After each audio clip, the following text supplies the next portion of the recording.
Pop star turned now billionaire business mogul. Let's do Rihanna's style evolution. As we know, her career spans over 15 years, so this will have to be broken down into several parts. Starting with the release of her 2005 album Music of the Sun is when we started to see Rihanna on red carpets. I'm gonna take a wild guess and say that she was a fan of MTV because she loved this baggy, low-waist jean look. Besides that, her look was pretty typical of a teenager in Hollywood. In 2006, with the release of her album A Girl Like Me, is when she donned a more mature look. She became one of the muses of a designer known as Herve Ledger, who designed these bondage dresses which would later become pretty popular. She turned 18 this year, and we started to see her let out that side of her that viewed the body as art.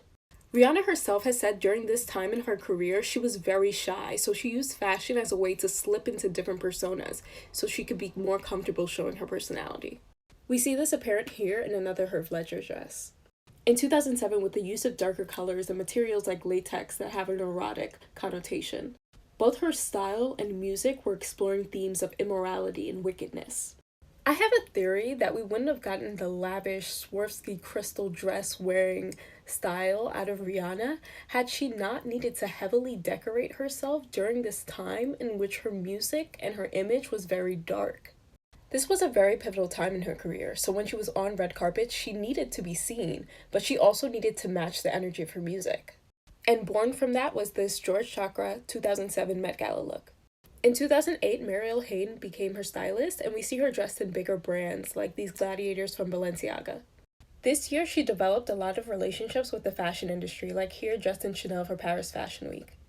After Good Girl Gone Bad and before Rated R, we saw a lot of where Rihanna was positioning herself in pop through what she wore.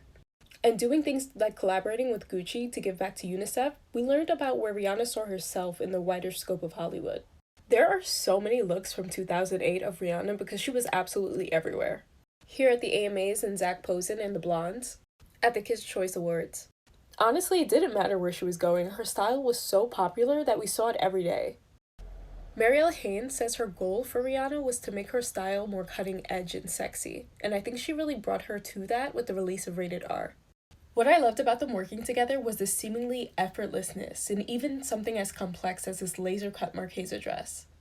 In this iconic Dolce & Gabbana suit, Rihanna was the it fashion girl, but as we know, Rihanna gets bored easily, so next was another era. Loud was coming, and we were going to see a whole new side of Rihanna, which we'll talk about in part 2.